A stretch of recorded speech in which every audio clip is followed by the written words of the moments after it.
Assalamualaikum warahmatullahi wabarakatuh.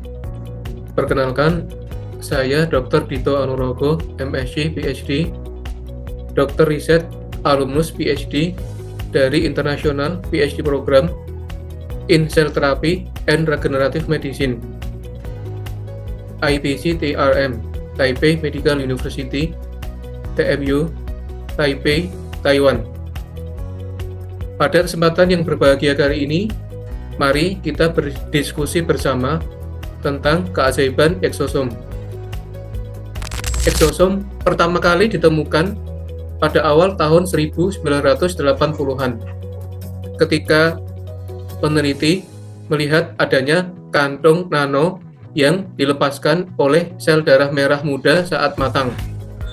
Awalnya, eksosom dianggap sebagai tempat sampah seluler yang hanya berfungsi membuang sisa-sisa metabolisme.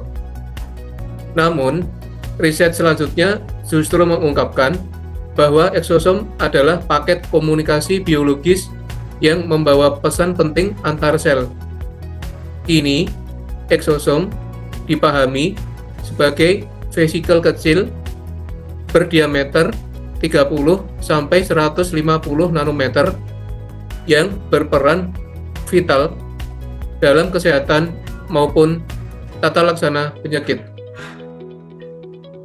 Lalu, apa saja isi eksosom?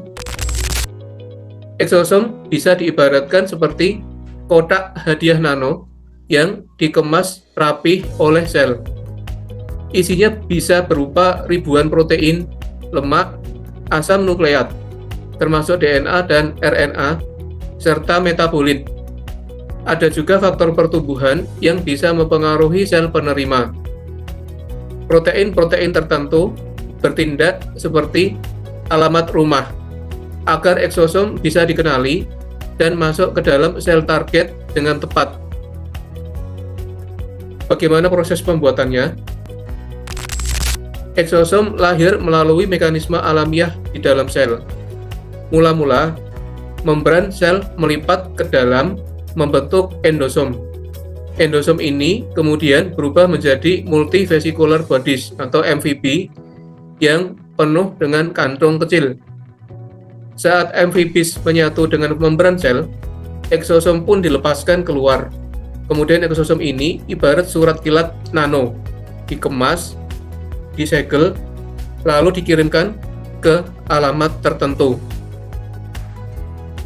Bagaimana pula kegunaan eksosom di dalam kehidupan dan klinik?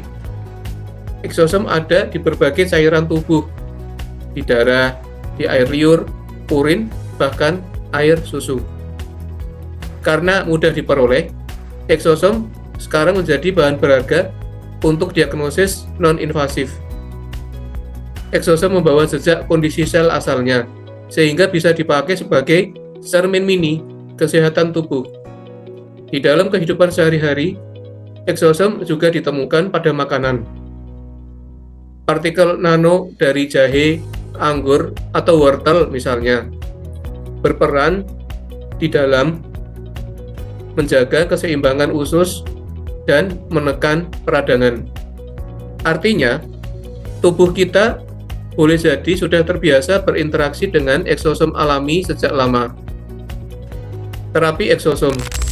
Eksosom kini sedang naik daun sebagai kendaraan obat pintar. Karena berasal dari tubuh sendiri, ia lebih aman dibandingkan nanopartikel sintetis. Obat bisa dikemas di dalam eksosom, lalu dikirim tepat sasaran ke jaringan target. Beberapa contoh aplikasi. Eksosom berisi obat kemoterapi yang lebih efektif melawan sel kanker resisten. Eksosom bermuatan dopamin, dapat menembus otak dan berpotensi menjadi terapi baru untuk Parkinson. Eksosom dari sel puca mampu membantu perbaikan jaringan jantung pasca serangan jantung serta mempercepat penyembuhan luka. Kedepannya, eksosom bisa menjadi platform terapi untuk beragam kanker, penyakit neurodegeneratif seperti Alzheimer, gangguan autoimun, serta regenerasi multi-organ. Riset futuristik berbasis eksosom. Ilmuwan kini berupaya merekayasa permukaan eksosom agar dapat mengenali target spesifik, misalnya sel tumor dengan tanda molekul tertentu. Eksosom juga sedang diuji sebagai vaksin kanker, serta sebagai sistem biopsi cairan untuk mendeteksi penyakit sejak tahap awal. Ada pula upaya mengembangkan eksosom tumbuhan sebagai suplemen kesehatan generasi baru. Efek samping dan tantangan. Eksosom bukan tanpa risiko. Beberapa eksosom bisa membawa sinyal yang justru mempercepat pertumbuhan kanker atau menjadi kendaraan penyebaran virus. Produksinya di dalam jumlah besar pun masih menjadi tantangan. Hasilnya sedikit, kemurniannya rendah, dan penyimpanannya sulit karena mudah rusak.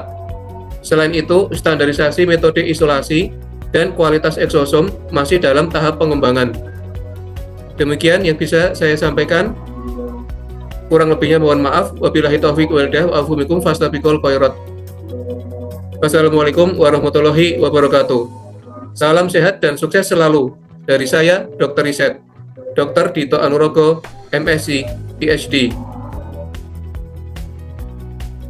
Sampai jumpa lagi.